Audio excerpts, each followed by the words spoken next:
Bonsoir à tous et bienvenue dans le Cercle des Cariatides. Il est 17h01.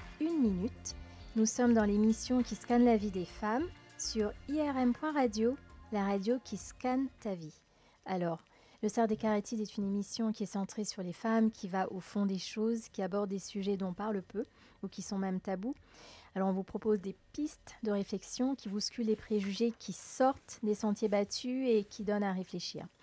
Je suis entourée aujourd'hui de Pamela. Bonsoir. Jennifer. Hello. Constance. Salut. Et Arnaud. Bonsoir.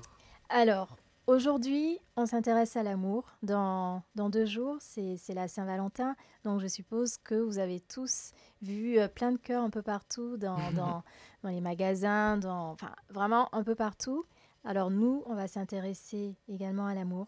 On va s'intéresser à des nouvelles façons d'aimer, à des personnes qui choisissent d'aimer différemment, peut-être de s'aimer tout court, avant tout. Et on va aussi s'intéresser à un profil d'une femme très célèbre. Je ne veux pas en dire trop pour l'instant, mais on va s'intéresser à ses amours, à sa façon d'aimer. C'est quelqu'un qui a vécu il y a très longtemps, donc ça va être intéressant de voir comment ça s'est passé pour elle. Et pour commencer, il y a des déesses de l'amour dans la mythologie, dans les différentes mythologies. Constance, est-ce que tu peux nous en dire plus ? Absolument. Donc, moi, j'ai choisi de traiter la femme donc, en tant que représentation mystique de l'amour. Depuis la nuit des temps, la femme est représentée par l'amour dans différentes mythologies, comme durant l'époque de Babylone, une déesse s'appelait Ishtar, qui était la déesse de l'amour, de la beauté, du désir charnel, bien évidemment. On a aussi la déesse Hathor, qui est une déesse égyptienne, qui elle aussi a les mêmes qualités qu'est la déesse de Babylone. En Grèce, nous avons Aphrodite, l'une des plus connues, bien évidemment. Et enfin, à Rome, nous avons Vénus, qui était également très célèbre. Donc bien évidemment, nous avons Cupidon, qui est représenté par l'amour, mais lui, c'est pas vraiment l'amour, c'est qu'il donne l'amour aux gens, et c'est le fait de tomber amoureux. Alors, à votre avis, pourquoi on représente les femmes, enfin, l'amour par les femmes? Pourquoi? Est-ce que vous avez une idée C'est pas par machisme, non? Les hommes ne sont pas amoureux, nous sommes des hommes. Ça pourrait l'être, effectivement. Est-ce que c'est lié aux nymphes? Ça peut l'être également pour certaines déesses, oui. Est-ce que c'est parce que les femmes sont peut-être traditionnellement considérées comme plus sentimentales, plus romantiques? Traditionnellement, hein, je dis, c'est le stéréotype. Tout à fait. Ça l'est aussi. En fait, on n'a pas vraiment de réponse scientifique. C'est juste parce que, en fait, selon moi, la femme est une représentation, enfin, dans le couple, elle est représentée en tant que sensible, sentimentale, à fleur de peau. Attention, comme tu disais juste avant, c'est une représentation. On a des femmes qui sont c'est des battantes, il y en a qui veulent vivre leur vie seules. Maintenant, avec les nouveaux couples, pas les nouveaux couples, mais la nouvelle manière d'aimer, on a différentes postures par rapport à la femme et à l'amour. C'est assez dingue. D'ailleurs, Balzac a dit « L'amour crée dans la femme une femme nouvelle ». Et ça, pourquoi ? J'en ai conclu par moi-même, finalement, que le lien entre l'amour et la femme a toujours une grande proximité, parce que la quête d'une femme était de trouver un mari, de se marier, d'être belle pour son mari, d'être assez parfaite pour pouvoir tout simplement mettre au monde à des enfants, créer une famille. Et c'était la réelle quête ultime d'une femme depuis la nuit des temps, finalement. Ça s'est inscrit comme ça au fil des siècles, au fil des années. Et selon moi, c'est ce pourquoi la femme, les déesses dans la mythologie sont représentées, les déesses de l'amour sont représentées par des femmes. Mais aussi c'est la beauté, parce que la beauté, on la décrit, c'est plus féminin, rien que la beauté, on ne dit pas le beauté, quoi. Ouais. Donc c'est tout ça qui me pousse à dire que les déesses de l'amour sont des femmes, parce que ce sont tout simplement des qualités qui sont attachées à elles. Et c'était tout simplement sa destinée, ce qui était dicté par les différentes sociétés au fil du temps, depuis toujours. Enfin, Adam et Ève étaient un couple, on l'a appelé Ève. Enfin, maintenant, quand on décrit quelqu'un de Ève, c'est totalement la beauté, l'amour, le plaisir, le désir, c'est beaucoup de choses à la fois. La tentation. La tentation, oui, bien sûr, voilà. C'est ce qui fait tout notre monde désormais. J'ai une autre réflexion qui vient de Mahomet, et c'est vraiment sublime.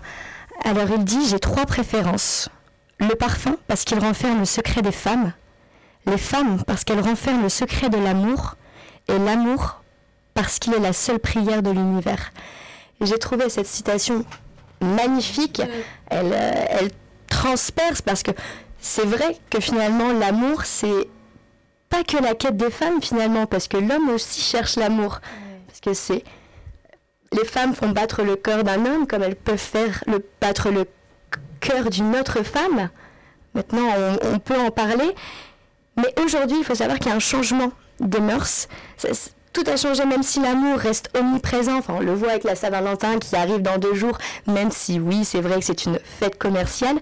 C'est une fois de plus, un jour de plus pour fêter ce sentiment amoureux qui nous relie tous, parce que l'amour nous relie, enfin, c'est ce qui nous fait vivre finalement, d'avoir des liens, mais on peut aller au-delà du couple. L'amour fraternel, l'amour en tant qu'ami, l'amour pour une passion, l'amour, enfin, c'est ce qui fait qui rythme nos journées, qui nous donne un but, des choses à atteindre dans notre vie.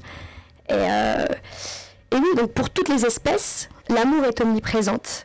Et maintenant, la quête des femmes, je pense qu'elle a changé. Maintenant, il y a l'accomplissement personnel. Comment tu vois ça, oui. Ouais, je pense que c'est plus il faut que je sois bien mignonne pour mon mari, comme dans Mulan, désolée, en tant que grande fan de Disney, on voit très bien que Mulan doit s'apprêter, on la maquille, on la met en robe alors que c'est un grand guerrier finalement, et on lui dit hop, allez ma mignonnette, il faut que tu sois belle, il faut que tu fasses respecter ta famille et tu vas trouver ton bon mari.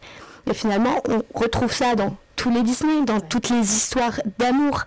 Et donc, non, je pense le poids de la culture qui tout à fait, c'est parce que c'est ancré comme ça, tu dois faire ta famille, en fait. C'est ça, c'est ton rôle, ok. Et je pense que la vision du bonheur, elle peut changer. Elle a changé pour une femme et elle peut être propre à elle-même. C'est plus dicté. On n'est plus dicté par des choses qui sont faites, qui sont établies. On a envie de sortir des sentiers battus et de se dire, bah non, putain, en fait, j'ai envie de faire ma vie et j'ai envie d'aimer ce que je fais avant d'aimer quelqu'un qui ne m'aimera pas forcément pour ce que je suis, mais pour ce que je peux lui procurer. Donc c'est vraiment autre chose. Elles vont plus répondre aux attentes des prémices de l'histoire de l'humanité qui est animale finalement, parce que je pense que même au sein des animaux, il y a de l'amour. Enfin, j'en suis sûre et certaine. C'est vrai qu'il y a des espèces qui restent ensemble pour toute leur vie, par exemple. Tout à fait, tout à fait. Bon, après, c'est clair qu'un lion, il va avoir plusieurs lionnes, hein, désolé, mais je pense qu'ils sont comme dans certaines cultures, hein, on va pas le... Mais oui, aujourd'hui, même les orientations sexuelles ne sont plus imposées. C'est pas qu'elles ont été imposées, mais elles n'étaient pas forcément libres. C'est-à-dire que l'amour dépasse aujourd'hui la symbolisation de la femme. C'était avant tout ça, même si quand on parle tout de suite de l'amour ou quand on dit « Ah, ce soir, on va regarder un film d'amour », bah, je sais pas si tous les mecs vont dire « Ouais, non... Bon, moi, en l'occurrence, le mien, oui. Donc, c'est cool. Et ouais, l'amour dépasse cette symbolisation, pardon. Et c'est tout simplement un sentiment qui est propre à chacun. Donc, l'amour dépasse la femme, dépasse l'homme, dépasse l'humanité. C'est quelque chose qui rythme nos journées et tous les êtres vivants sur la planète, quoi. Je sais pas si vous êtes d'accord avec moi, mais... Ça fait partie intégrale de nos vies, et ce depuis la nuit des temps. Complètement. Ça rythme tout. Donc, voici mon interprétation des choses au niveau de la mythologie, parce que rien n'était vraiment établi, rien n'était expliqué en tant que... Bah oui, on a choisi cette femme en tant que représentation de l'amour, tac, tac, tac, pourquoi? Mais c'est juste, voilà, ça se rapproche du féminin sacré, ça se rapproche de la féminité, le côté sensible. Mais aujourd'hui, je pense qu'un homme peut être sensible et peut représenter l'amour également. Ouais. Bien sûr. Et ces déesses que tu as mentionnées, elles ont toutes une particularité. Il y a une fréquence différente. Est-ce qu'il y en a une qui résonne plus? Aphrodite. Aphrodite, ouais. Pour moi, c'est celle. Après, moi, dans mon enfance, je me souviens quand j'étais au collège, quand on faisait ça, j'ai dû faire la honte d'ailleurs. On a dû faire un exposé et je m'étais déguisée. J'avais mis une longue robe blanche et je me prétendais Aphrodite tout au long de l'exposé. Et moi, j'ai adoré cette déesse, mais Vénus aussi, parce que Vénus, c'est la même, en fait. C'est la même. Il y a grec. Ouais, voilà, c'est ça, c'est la même représentation, mais d'une mythologie différente. Elles sont représentées de la même manière, et maintenant Vénus est une planète également, donc on peut être content quand même. Aphrodite, c'est la plus ancienne, c'est la déesse grecque. Oui, Les Romains ont repris tous les tout à fait, tous les tout à dieux fait. grecs et ils les ont renommés différemment. Exactement. C'est ça. Je l'aime beaucoup aussi, Aphrodite. Ouais. D'ailleurs, c'était un de mes noms dans un forum pour lequel il fallait choisir. Et j'avais choisi que j'étais la fille d'Aphrodite. Donc je m'appelais Aphrodite's daughter. Je l'aime beaucoup aussi. Merci Constant. Je vous en prie. Alors, différentes façons d'aimer. Et maintenant, comme tu le disais, il y a aussi cette emphase, ce focus sur l'accomplissement personnel que beaucoup de femmes recherchent, qui peut les amener parfois à même choisir de vivre leur amour différemment en se concentrant sur elles, en décidant même parfois de rester célibataire par choix dans certains cas, pour vraiment cultiver cet amour de soi et ne pas sentir cette pression. Les femmes célibataires, quand on parle de la Saint-Valentin, on se dit qu'il y a aussi des personnes qui sont pas qui ne sont peut-être pas invitées à la fête. Et c'est dommage parce que il y a plein de choses. Qu'est-ce que tu peux nous dire, Pamela, sur ça? Alors, c'est vrai que, comme tu disais, là, tout le monde parle d'amour. On est dans la période Saint-Valentin. Mais est-ce que c'est pas un peu trop commercial, comme le disait Constance? C'est vrai que c'est très marketing quand même. Et c'est vrai qu'il y a une frange de la population qui a décidé, qui a choisi son destin et d'être célibataire. Et ça n'a rien à voir avec les anti-Saint-Valentin ou pas, mais on sait qu'en France, selon les statistiques de l'INSEE en 2018, les célibataires représentaient 41,3% de la population. Ah oui, quand même. Ouais. Bon, tu trouves ça beaucoup? Je m'attendais à ça, mais le fait de l'entendre comme ça confirme. Mais c'est près de la moitié de la population, c'est beaucoup quand même. Oui, mais tu comptes les enfants aussi? Non, Tu parles de la population, c'est combien? Oh, mais femmes, tu veux dire? Ouais, voilà. Quand t'es en âge d'être recensé, en fait. À partir de bah oui, enfant, t'es pas en âge de marier. Ça dépend où, hein? En France, voilà. Reste en France. Et il faut savoir que... Excuse-moi, Pamela, tu parles de femmes célibataires ou célibataires hommes Les et femmes célibataires. D'accord. Les célibataires recensés par l'INSEE, donc Merci. hommes et femmes. Et les célibataires non recensés par l'INSEE? Ben, comment veux-tu que j'ai des chiffres? Oui. Mais il faut savoir que, toujours selon l'INSEE, un homme sur 5 de moins de 25 ans n'a jamais été en couple, contre une femme sur 2 au même âge. Donc les femmes ont plus tendance à être en couple. Mais j'espère que vos oreilles vont bien. Donc, mais il faut, mais en tout cas, moi je vais m'intéresser aux femmes qui ont choisi de rester célibataires et qui justement ne veulent pas qu'on les prenne en pitié et justement ne veulent pas de jugement ou d'intrusion, de questions un peu intrusives. Moi, je trouve que c'est une force. C'est une force plus que... Alors, je vais y venir. Il y a encore quelques années, on parlait de Catherinettes, mais c'est vrai que les Catherinettes, en fait, c'est quoi? C'est quand on était encore célibataire jusqu'à 25 ans, voilà, on faisait le tour du village avec un chapeau. Donc ça, c'est révolu. Aujourd'hui, le segment démographique des célibataires est celui qui augmente le plus rapidement dans le monde, selon le chercheur Eliakim Kislev, qui est auteur du livre Happy Singlehood, The Rising Acceptance of and Celebration of Solo Living.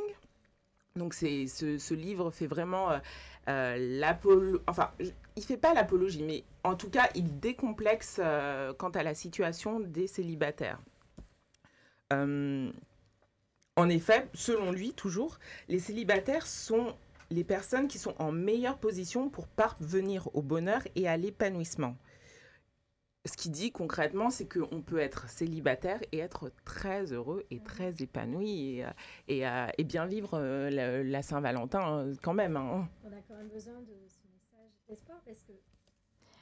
besoin de ce message d'espoir parce que on a souvent l'impression que quand quelqu'un est célibataire, le message qui va être donné à cette personne, mais c'est peut-être parce que tu es trop compliqué, tu es trop exigeante, voilà, c'est de ta faute, quoi. C'est vraiment de ta faute, il y a quelque chose qui ne marche pas, qui cloche. Entre guillemets. Voilà, qu'est-ce qui ne va pas?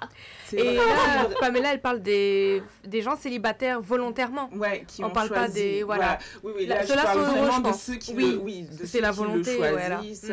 C'est pas quelque chose de subi.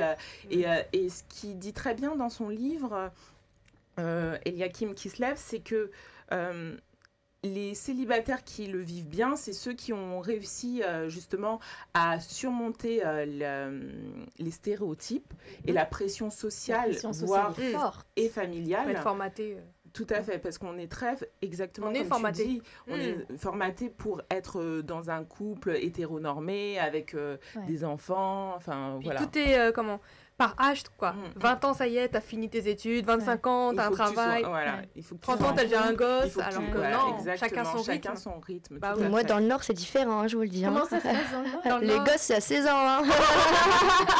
Dans le nord de la France. Bon, on va pas non plus porter trop de clichés, mais en tout cas, ce qui dit, c'est que les célibataires trouvent la satisfaction auprès de leurs amis, auprès de leur tissu, de leur réseau social, du bénévolat en fait. Et puis on a souvent tendance à dire que quand tu es célibataire, tu choisis de rester célibataire, pas d'enfant, voilà, c'est de l'égoïsme, alors que pas du tout en fait. Les faits sont contredits, puisque en général, ce sont même les célibataires qui prennent plus soin des autres, par exemple de leur famille, de leurs parents. Ils ont aussi des filleuls. Enfin voilà. Ils n'ont pas de contraintes. Voilà, voilà. Et en tout cas, pour bien le vivre. Selon moi, la clé, c'est vraiment de vivre cette période de célibat pour une période où on peut se connaître en fait. Utiliser cette période comme un temps, se concentrer sur soi, un temps à soi et un temps pour soi en fait.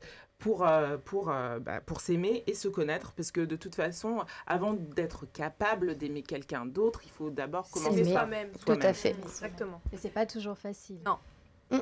C'est sûr, mais justement, c'est là la différence du célibat choisi et qui le vit bien, c'est que quand tu as réussi à faire ce travail, après tu sais que tu peux voir le monde sous un autre prisme en fait. Pour des personnes qui seraient célibataires mais sans vraiment l'avoir choisi, est-ce que c'est possible aussi de bien le vivre ? Alors, c'est possible à partir du moment où on fait quand même un travail sur soi et un effort. Comme on disait, on a besoin d'affection, que même si ce n'est pas d'amour sexuel dont on parle, mais d'affection, d'amour. Donc, il est important d'avoir un réseau social. Ouais. Si tu es tout seul à te morfondre, c'est vrai que ça va être difficile de bien le vivre, en effet. Et comment bien le vivre ? C'est vendredi, le jour de la Saint-Valentin. Alors, moi, je vous ai trouvé des idées de sortie. Alors que vous soyez célibataire ou en couple, puisque on a bien... La Saint-Valentin, c'est la fête de l'amour. On va dire que c'est la fête de l'amour pour soi, déjà. Déjà. Donc, je vous conseille le spectacle de Bérangère Krief, pour passer une bonne soirée autour de l'humour. Donc elle, son spectacle, c'est son nouveau spectacle après 3 ans d'absence. Qui se joue Je regarde qui c'est. Bérangère Krief, c'est une comédienne qui a joué notamment dans la série Bref sur Canal+, il y a de ça quelques années. Son spectacle se joue au Théâtre de la Gaîté. Le titre du spectacle, c'est pas un hasard, ça s'appelle Amour. Donc justement, elle revient un peu sur les clichés, comment on vit l'amour, et elle partage aussi son expérience pendant ces 3 ans où elle n'était pas sur scène. Donc je vous invite à aller le voir. Donc, alors, il y a la soirée pour s'amuser, pour rigoler. Ouais. Et il y a la soirée qu'on peut faire aussi entre copines, ou avec son copain et avec ses copines. C'est la soirée, il y a une soirée karaoké au Supersonic, donc qui dans le 12e. Là, les chansons françaises seront mises à l'honneur. Donc, toute l'histoire de la chanson française autour de l'amour. Donc, je ne sais pas quelle chanson vous... Oh, que tu m'aimes encore.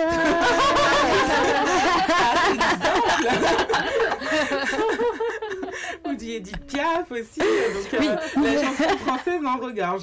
Donc, l'entrée est à 5,50 €. Il y a un autre événement, ce sera le dernier sur lequel je vais m'attarder. C'est le dîner collaboratif anti-Saint-Valentin. Ça fait révolutionnaire, ça. Anti-Saint-Valentin.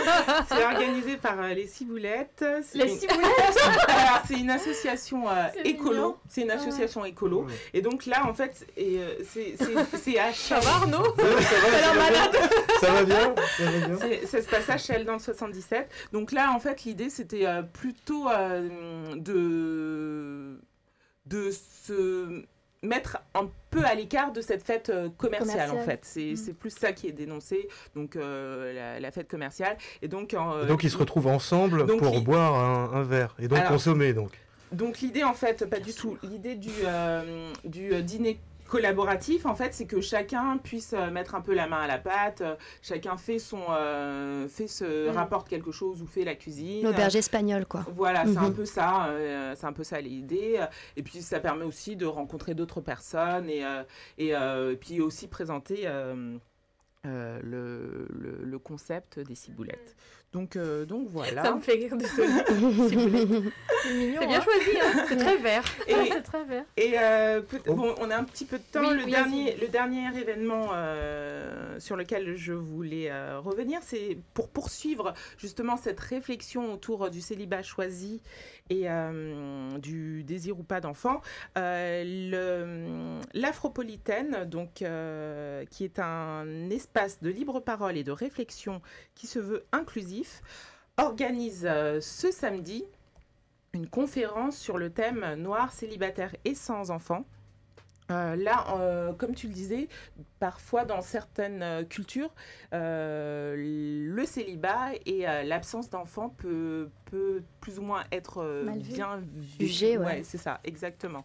Et ce que me disait Melissa Ntumba, qui est la créatrice de l'Afropolitaine, c'est que chez la femme africaine, souvent, si elle n'est pas mariée ou qu'elle n'a pas d'enfant à un certain âge, elle n'existe pas dans la communauté, en fait. Le respect va être un peu conditionné à son statut matrimonial de mère ou pas. Donc, c'est un sujet super intéressant dont on ne parle pas assez, que ce soit le célibat des femmes des trentenaires ou l'infertilité. Donc, il y aura des spécialistes sur la question. Elle va revenir avec des chiffres pour étayer un peu son propos. Et il faut juste savoir que l'événement est complet, mais il y aura... C'est quand ? C'est samedi. Ah, ce samedi. Ah, il fallait réserver. Ouais, c'était sur... c'est dommage. Ça fait une belle déception, là. Ça peut intéresser beaucoup de gens. Mais il faudra suivre les réseaux sociaux de l'Afropolitaine. Elle reviendra certainement avec d'autres événements. Voilà. Moi, ça me fait penser à quelque chose. C'est que dans certaines cultures, il y a eu des rites d'initiation pour devenir femme. Pour devenir homme également. Malheureusement. Et c'est pas forcément. Tu parles pas de l'excision, non? Non, l'excision, non, C'était leur des rite. petites filles. Non, Ouais. je parle pas de ça. Je sais même pas comment ça se passe forcément, mais je sais qu'il y a eu dans beaucoup de cultures des rites où on Les avait premières des règles, épreuves, des oui, épreuves à oui. passer. C'est pas forcément des mutilations D'accord. sexuelles. Hein. Non, Bah, non, non. dans beaucoup de cultures, c'est vrai que les premières règles peuvent être célébrées ou Célébrées, considérées. Enfin, tu vois, absolument. c'est un rite de Absolument. passage à l'âge adulte, tout à fait. Et ça m'amène à me poser la question, est-ce que le fait de ne pas être mariée, ça met ces femmes un peu à l'écart des autres femmes? Parce que je me dis que maintenant, le rite d'initiation pour devenir femme, c'est peut-être maintenant le mariage, avoir des enfants. C'est peut-être pas dit de façon explicite, mais dans la mentalité, Mhm.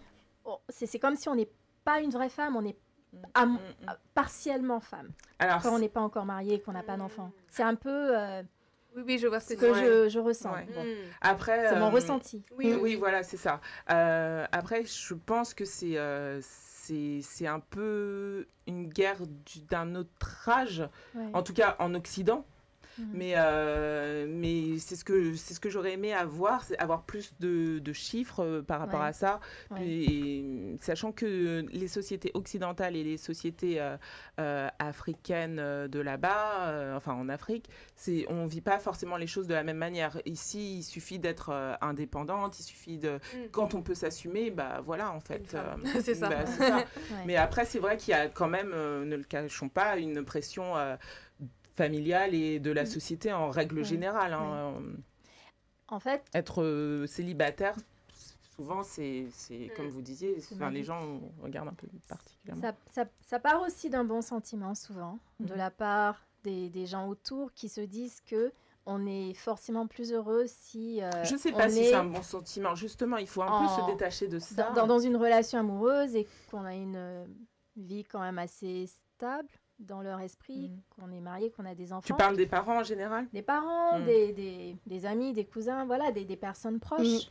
Donc, parfois, ça part d'une inquiétude qui vient d'un bon sentiment aussi. C'est Bon, ça, c'est ouais. sûr Mais que après, c'est conditionné Oui, c'est très par conditionné. la culture, C'est par très tout ce qu'on conditionné. a entendu. Depuis le début, quoi. Et, Oui. et c'est souvent, en fait, on est rejeté, enfin les célibataires peuvent être rejetés parce qu'ils renvoient une image de différent. Et de toute façon, la différence, quel que soit le groupe, quel que soit le niveau dans la société, la différence est toujours rejetée. Donc après, Il moi, faut renverser ça. Exactement. La différence, pour moi, c'est ce qui est de plus important et c'est Et de C'est plus précieux. valorisant. Et, C'est et précieux. le message que je voulais surtout faire passer, c'est que chacun est libre de choisir sa vie et de vivre à son rythme. Voilà. Mais il n'y a pas de mieux ou de moins bien. Il faut Il y a assumer juste, voilà, le choix qu'on fait. Les et- choix personnels. Et ça peut être temporaire, ça peut être un choix temporaire. Certaines ont peut-être envie d'être célibataires. Et ça, j'en ai déjà entendu parler.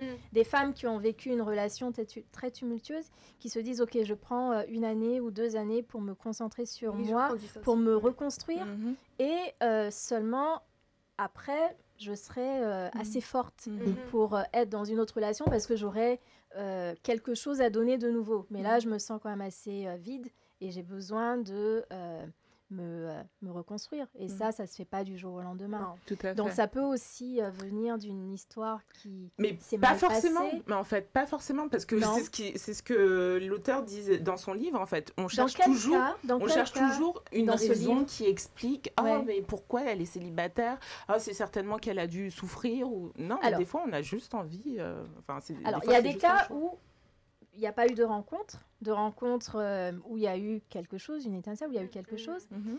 Mais là, tu parles d'un cas où ce sont des gens qui décident vraiment, Je parle de célibat choisi. Ouais. qui disent vraiment, même C'est si je sans rencontre Valentin, quelqu'un, par choix. rien. Par choix. Oui, oui. Et puis. Pour une ce que- certaine période ou que ce soit pour une période importe. ou long, en fait, c'est un choix. Et que les choix personnels n'ont pas à être jugés ni commentés, en fait, parce que c'est un choix. Ouais. Et pour bien le vivre, qu'on soit en couple ou pas, il faut d'abord commencer par s'aimer soi et pour être bien, en fait. C'est juste ça. À partir du moment où une personne vous dit qu'elle est bien, il faut lui faire confiance et lui souhaiter le meilleur, c'est tout. Alors, c'est ce qu'on souhaite à tout le monde. À tout le monde. Le meilleur, célibataire, voilà. Ceux qui fêtent la Saint-Valentin, ceux qui vont être dans des soirées anti-Saint-Valentin, peu importe, que tout le monde soit heureux. Et puis, il ne faut pas attendre la Saint-Valentin pour dire je t'aime. C'est vrai. C'est ça. Des petits cadeaux, des petites attentions. C'est ça qui fait le plus plaisir. Sortir du marketing et du commercial. Sortir du moule. Et surtout offrir des choses que l'autre veut vraiment recevoir. Évidemment. Pour vraiment apprécier. Par plaisir. Merci Pamela.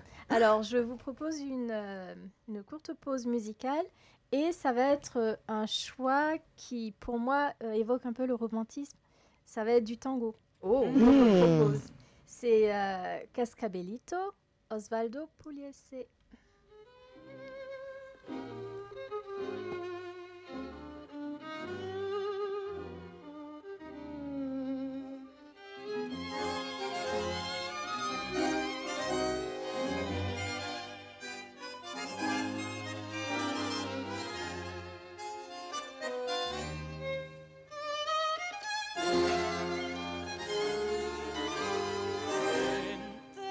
Loca alegría, volvamos a darnos cita, misteriosa mascarita de aquel loco carnaval.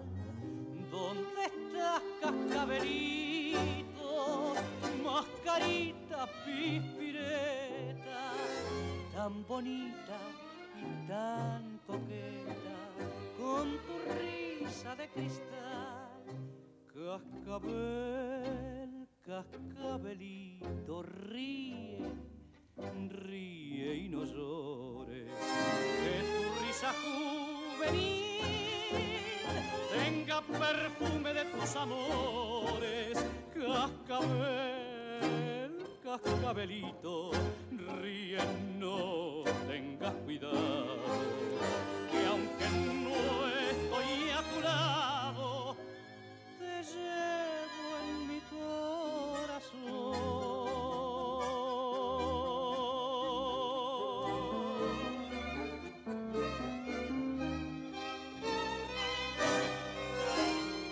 Mascarita misteriosa, por tener mi alma suspensa, me ofreciste en recompensa tu boca como un clavel. Cascabel, cascabelito, ríe, ríe y no llores, que tu risa juvenil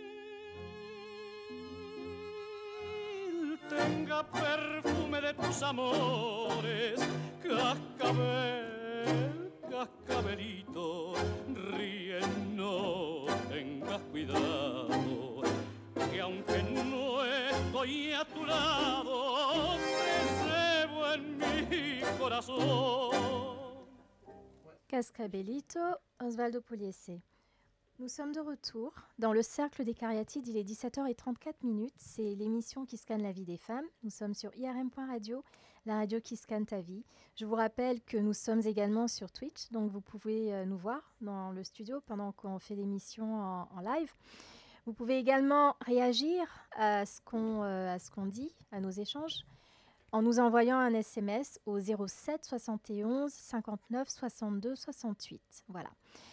On a parlé d'amour, on a parlé des déesses de l'amour, de la nouvelle façon que les femmes ont de vivre l'amour, en mettant le focus sur l'accomplissement personnel, même le choix d'être célibataire dans certains cas. Et à présent, j'aimerais que notre prochaine chroniqueuse invitée nous en dise plus sur une femme qui, à son époque, était qui sortait déjà des sentiers battus de par ses choix. Une femme qui est George Sand. Exactement. Alors, on s'intéresse particulièrement à comment elle a aimé et surtout qu'est-ce qu'elle a légué comme héritage, quelle Mhm. permission elle a donnée aux femmes pour On va dire que George Sand, vivre leur vie sentimentale. Exactement. George Sand, c'est en quelque sorte, on va dire, l'ancêtre du féminisme, hein, parce que en ce moment, c'est vrai qu'on entend beaucoup parler le collectif Nous Toutes et autres, mais il faut savoir que déjà au 19e siècle, on avait déjà, on va dire, la naissance de ce mouvement grâce à George Sand. George Sand, qui s'appelle Aurore Dupin, de son vrai prénom. Ouais. Et qui est également... elle est descendante de la famille royale de France, en fait. C'est vrai ? J'étais étonnée, Ah, je d'après mes savais pas. recherches, de voir cela. Et d'une famille aristocratique russe, dans lequel il était la tradition que toutes les filles, Ouais. même si elles étaient sœurs, s'appellent Aurore ou Aurora. Ah ouais. Ah oui. Donc c'est pour ça qu'elle s'appelle Aurore Dupin. Si elle aurait une grande Ah. sœur, elle se serait appelée Aurore peut-être 2 ou 3. Ou...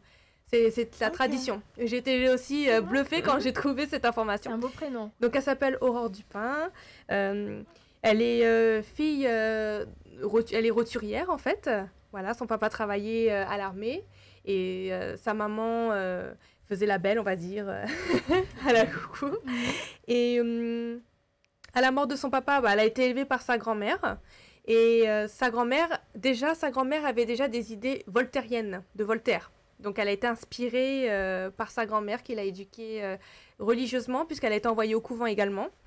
Et c'est au couvent qu'elle a commencé à réfléchir à toutes ses pensées, à tout, l'égalité hommes et femmes, et notamment réfléchir sur l'amour, parce qu'elle a découvert l'amour de Dieu. C'est quelle époque elle vivait à quelle époque? 19e siècle. Elle est née en 1804. D'accord. Oui. Et cette époque-là, c'est le couvent, on va dire, qui l'a fait beaucoup réfléchir sur toutes les questions qu'on peut se poser sur l'amour et autres, parce qu'au couvent, elle était amenée à aimer Dieu et elle pouvait pas trop se pencher vers l'amour, on va dire, charnel ou autre, physique, voilà. Et c'est suite à cela, pour garder sa sécurité, elle est sortie du couvent, pour garder sa sécurité, j'ai bien cherché, c'était pour garder sa sécurité qu'elle s'est mariée au baron du Devant. Pour garder sa sécurité, ça veut dire C'est-à-dire pour garder sa sécurité financière, on va dire. Donc, elle n'avait pas d'argent par elle-même. Elle gagnait Elle n'avait pas d'argent par elle-même, mais déjà, elle voulait... Elle n'avait pas de rente non plus. Et pas non plus de relations, des relations qui pouvaient la faire avancer du réseau, comme on dit aujourd'hui.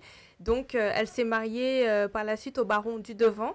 Oui. C'est genre un investissement, quoi, qu'elle faisait. Exactement. Et elle a eu rapidement des enfants avec ce monsieur, malgré qu'elle n'était pas heureuse, elle le décrivait comme un goujat, un ivrogne, un goujat, et quelqu'un sans amour, quoi, de très froid. Il était très très froid avec elle. Donc, elle a quand même fait 2 enfants avec ce monsieur, mais elle avait son mari, ce monsieur du Devant, qu'elle a commencé à faire cocu, si je peux le dire, à tromper avec de nombreuses personnalités littéraires et des hommes de lettres. Voilà. Donc elle a commencé par tromper ce monsieur par Jean Sandro, qui fut aussi un de ses amants, qu'elle aima beaucoup. C'est d'ailleurs grâce à cette relation qu'elle s'est fait appeler George Sand, Sandro, Sand. Elle a repris le nom de son amant décédé trop tôt, on va dire. Et donc, elle l'aimait vraiment? Oui, elle l'aimait vraiment, oui. Je pense qu'elle a retrouvé en ce monsieur tout ce qu'elle ne trouvait pas chez son mari. Elle a dû retrouver le réconfort, la chaleur et... Oui, son mariage, en fait, c'était qu'un mariage de raison, en fait. De raison, c'est ça, mais elle pensait peut-être au moins une petite complicité, ou parce que même des fois, on se marie, tu vois, par intérêt, mais après, comme on dit, des fois, l'amour vient, ou la petite... Rien, enfin, la pauvre Gouja, elle était vraiment mal tombée. Mais d'un côté, le décès de son amant qu'elle aimait beaucoup, ça a été une révélation pour elle, puisque elle voulait accéder au café littéraire et autres, et elle a écrit son premier livre, Indiana, mais elle s'est dit, si je le signe avec Aurore Dupin, on va pas le lire, on va pas le prendre en compte, parce que je suis une femme. Donc, elle a gardé Georges, pour cette raison. Voilà, et Sandro, comme son mari, Georges Sand. Et c'est depuis cela qu'elle a pu publier ses ouvrages qui sont inspirés de ses relations passionnées. Elle a écrit des poèmes, elle a écrit des romans épistolaires, succession de lettres. Elle a une relation notamment avec Victor Hugo, qu'elle n'a jamais vu de sa vie, mais c'était une romance épistolaire. Voilà, c'est un de ses amants également, mais au loin, distance, à quoi. distance, parce qu'ils se sont jamais Donc rencontrés, ils mais s'écrivaient ils s'écrivaient, ils des s'aimaient. lettres d'amour. Des lettres d'amour sans se connaître. Et c'était plus de l'affection amicale, mais Ouais. une amitié amoureuse, si vous voulez. Comme ils se sont jamais rencontrés, donc on peut pas dire que c'était de l'amour profond. Ouais. C'est voilà. Et elle a entretenu également une relation épistolaire et aussi épistolaire et de rencontre avec Alfred de Musset également, Oui. Ah oui, ça, qui a j'avais été un entendu. de ses grands amours. Franchement, cette relation qu'elle a eue avec Alfred de Musset a été très passionnée. Et ça a été pour elle vraiment quelque chose de très, très réconfortant. Ils ont dû s'inspirer mutuellement dans leurs écrits. Exactement. George Sand a été en quelque sorte la muse d'Alfred de Musset. Il l'a inspirée pour ses romans et elle a été inspirée par Alfred de Musset. Et voilà, c'est intéressant de se pencher sur George Sand puisqu'elle a eu de diverses relations amoureuses et elle a jamais été désespérée, c'est-à-dire qu'elle n'a pas fait une fatalité de rester qu'avec une seule personne. C'est dit, à chaque homme, elle a trouvé un élément qu'elle ne trouvait pas envers les autres. Donc elle a choisi de vraiment vivre D'être libre. ses amours de Exactement. façon libre, comme tu dis. Oui, elle a choisi d'être libre, de ne pas être attachée à... Mais tout à en une gardant seule son mari. personne. Du coup, elle a gardé son mari tout au long Ah de... non, après ils se sont C'est bon, séparés. ok. Ils se sont séparés après. Super. Non, ils se sont séparés. Mais c'est c'est plus vraiment... remariée par la suite, j'imagine. Non, elle s'est plus remariée par la suite. Elle a décidé d'être pas célibataire, mais elle a décidé de Célibataire. pas se remarier. Ah, voilà. Pas célibataire. C'est pas nouveau en fait. Exactement. Elle a eu également Frédéric Chopin. Elle disait qu'avec Frédéric Chopin, c'était plus une relation mère et fils. Parce que Frédéric Chopin était malade déjà de... Il était beaucoup plus jeune. C'est pas Pas qu'il est forcément, non. pas forcément, mais il était un peu capricieux. Il voulait pas qu'elle sorte, fallait qu'elle reste auprès de lui. Quand il faisait ses gammes, fallait qu'il l'observe. Et comme il était malade, il était de santé très fragile, Ah ouais. il voulait vraiment que George Sand soit son infirmière.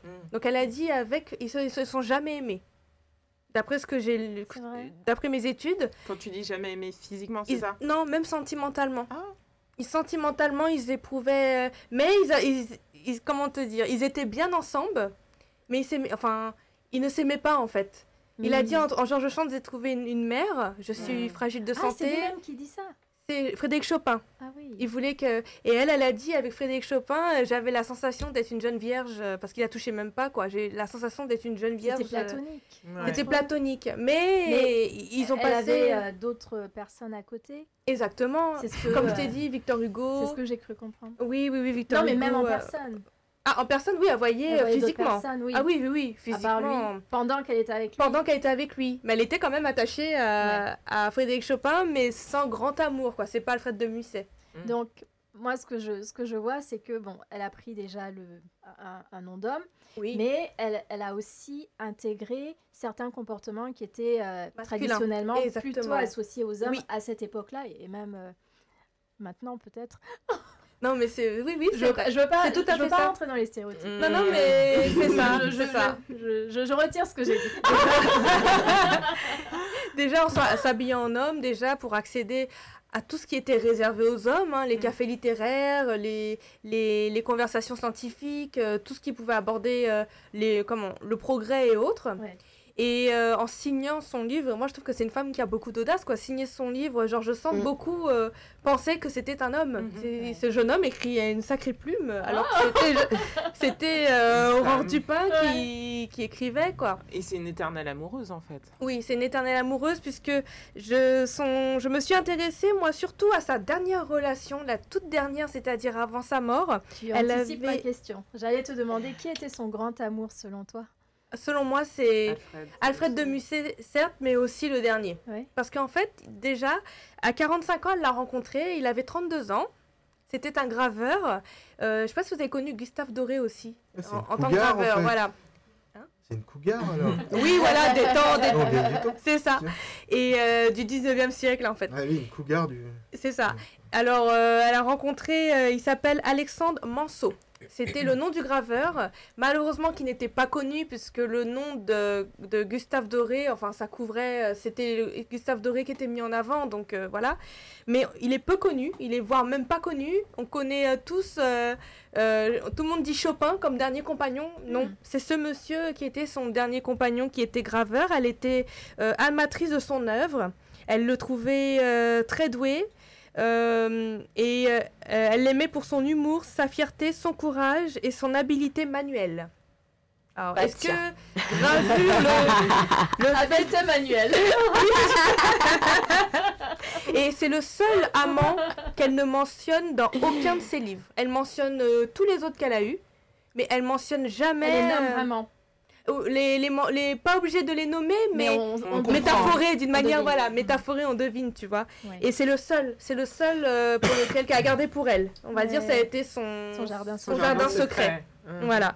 Et cet homme-là est très discret, quoi. Je vous dis Alexandre Manceau, voilà. On va pas me dire, oh, c'est le dernier compagnon de George Sand. C'est qui celui-là, tu vois. C'est fascinant. C'est fascinant, Il y a franchement. encore tellement de choses à dire. Il y a tellement de j'imagine. choses à dire, franchement. On c'est pourrait faire encore une autre chronique sur elle et puis s'intéresser à faire le prochain l'influence, épisode. l'influence, sur le féminisme, Sur le féminisme et en tout littérature, ça. il y a Ah, tellement mon Dieu. d'angles différents. Mon Dieu, elle en a écrit des choses. Ouais. Elle était contre Napoléon. Elle était. Il y a trop de choses, Merci. à dire. Trop de On choses à dire. va revenir sur George Sand.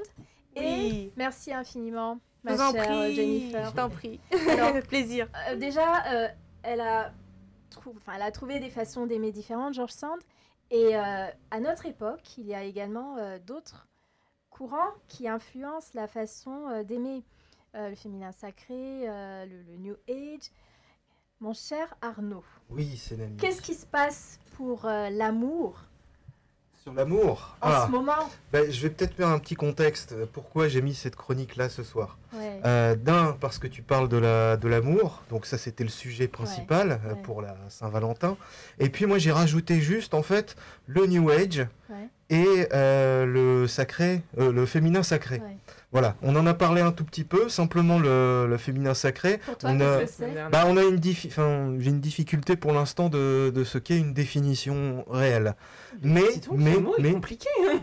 oui, c'est toi qui l'avais dit aussi la semaine dernière. Exactement. Donc, je voudrais qu'on travaille en fait là-dessus pendant quelques mois en fait sur ce qu'est le féminin sacré. déjà. C'est un thème Donc, qui est fascinant.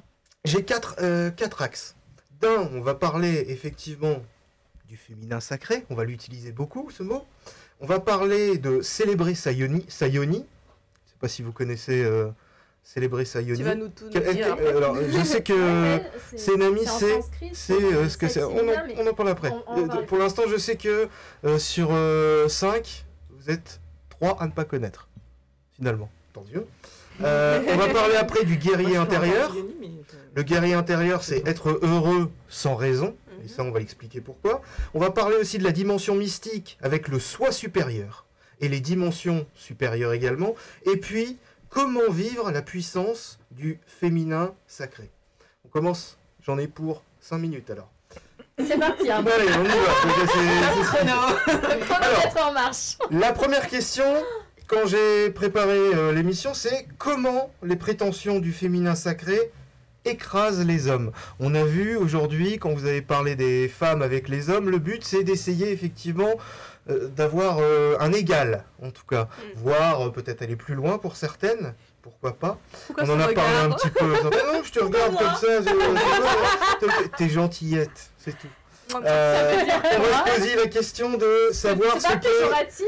une Je sais pas. Je sais pas. une quête de l'absolu ramenée à la forme humaine. C'est-à-dire que le féminin sacré est une valeur érigée en forme de noblesse, normalement. D'ailleurs, tu en parles, oui, effectivement, c'est une sorte de noblesse, parler du féminin sacré. Avec un sentiment d'appartenance, on a un processus de sublimation, en général. On a une sorte d'élévation. On a un goût des corps parfaits, et là, c'est que ce soit les hommes ou les femmes, on aime ce genre de choses. T'en as parlé, hein, je vais résumer en fait là-dessus. Je ne savais pas que tu allais faire ça. On a, alors, là, on va parler effectivement un peu féminisme, mais en 3 lignes. Le culte du féminin sacré, dans sa formulation contemporaine, peut être en effet comme une expression dans le milieu du New Age d'un prolongement du courant féministe. Alors, on va me parler encore de Alexandre Dumas, qui est le premier à parler du féminisme, c'est ça, et non pas Georges Sand. L'histoire du féminisme Non, commence... mais elle a pas dit que J'ai c'était pas la dit que c'était le première. premier. Non, je sais, mais il est après, de toute façon. C'est Bah ça, oui, hein, mais il j'ai me pas semble, dit n'est-ce pas? c'était, Oui, Elle a je pas sais. dit que c'était la Je sais, première, mais, hein. comme J'ai dit j'écoute c'était une des beaucoup ancêtres, l'émission, voilà. je sais que Alexandre Dumas, on en a parlé dans l'émission pour dire que c'était la première personne, en fait, à parler de féminisme. Ah, je me rappelle Et tu pas en de as cette parlé il y émission. a 2 mois. Alexandre Dumas. Ah Oui, ou en tout cas, il y a quelqu'un C'est sur cette peut-être- table. Ouais, Mais je sais pas, Sans mal souvenir. réécoute tous les émissions avant que tu le t'en veux pour 2 minutes, tu pourras. En France, le mouvement féministe des années 60 est un mouvement d'idées politiques et sociales qui partage un but commun, qui est d'abolir les inégalités dont les femmes sont victimes. Et l'amour dans tout ça. Et l'amour là-dedans, ah bah oui, ben, Il fait trop rire. je mets plutôt le féminin sacré au-dessus peut-être de l'amour. Parce que sans féminin sacré, pas d'amour. Alors pourquoi ? Parce que déjà la féminin sacré, au niveau de la référence, on va parler peut-être de la Vierge Marie. C'est très spirituel le féminin sacré. Hein. Ouais. On va parler d'Isis, le mythe d'Isis. C'est vrai. On va parler de la Shekinah, Ouais. qui est dans la tradition juive. Ou, alors ça peut-être que tu connais, la Shakti. Est-ce Ça, que c'est tu dans connais dans le l'hindouisme. tantrisme et dans l'hindou? Oui, Oui. effectivement. Alors par contre, le Shakti, je ne connaissais pas du tout. Mais on pourra en parler plus tard dans les émissions, je pense. Plein d'émissions en perspective, hein, avec tous les sujets Alors, qu'on a lancés là. Célébrer sa yoni. Yoni est un terme sanskrit, hindou, qui désigne le sexe féminin et la matrice féminine. Voilà. Sutra, ça. L'œuf Pardon de Yoni. On n'en parle pas dans le Kama Sutra. Ah, alors là, par Je pense, contre, prends la lettre et écoute, je ne sais pas, probablement. Probablement parce que c'est hindou, donc à mon avis, oui. L'œuf de Yoni. C'est par la bien. yoni que la semence sacrée de l'homme pénètre la matrice féminine. Et c'est par la yoni également que la vie apparaît. Exactement, l'origine du monde. Comme le tableau. Exactement. Ouais. Et donc, en Inde, la yoni est adorée. Est-ce qu'on a le temps de parler du pouvoir des lunes rouges? Oui, Est-ce que tu sais ce que c'est le pouvoir des c'est lunes avec les rouges? menstruations. Exactement. Et qui en a parlé, je sais La plus, semaine mais dernière, ouais. ce côté sacré, Oui. en fait, des menstruations, que ce soit une fois ou tout le temps. Et là, la personne que j'ai vue me dit, mais finalement, en fait, pour les femmes, aller dans la nudité. Dans la nudité pour être complètement en nature, avec la nature, avec... comment dire, avec une puissance de l'amour, avec une sexualité épanouissante et sacrée, encore une fois. Pourquoi aussi pour le pouvoir des lunes rouges? Parce qu'il s'agit en fait d'une source de magie très puissante qu'on a perdue dans la tradition primordiale il y a très très longtemps. Symbole de vie, touchez votre yoni pour l'apprivoiser. Ça c'est... Masturbation. par exemple, Mhm. entre autres. J'avais vu ça, mais je l'avais écarté parce que je voulais pas parler Ah ouais, de, faut le dire. de certains mots. Mais c'est toi qui en as Pas parlé, fait juste c'est par leur parfait. nom. Hein. C'est pas forcément ça. Pas selon moi. forcément, mais Ça ça peut peut, simplement ça être peut faire partie. Juste une connexion. Oui. Juste poser Oui. la main pour savoir, ok, je pose la main sur. Ah mon oui, bras, sur le je- yoni. Je, ou sais que machin. j'ai. Ok. C'est pour Tu s'approprier son touches ton corps, c'est yoni, ça toi.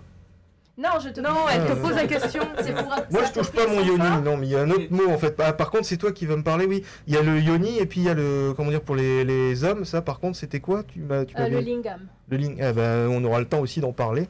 Dans le côté, il y a le féminin sacré et il y a le masculin sacré Oh. également. Absolument. Mais on n'a pas le temps de faire Là, c'est comment dire, complémentaire, le en masculin fait. féminin. On va faire l'essence masculine, non, l'essence féminine plutôt, puisque Mais dans tout ça, où est l'amour? pour moi c'était ça depuis le début. Ah, tu veux parler de l'amour, L'amour sentimental. l'amour.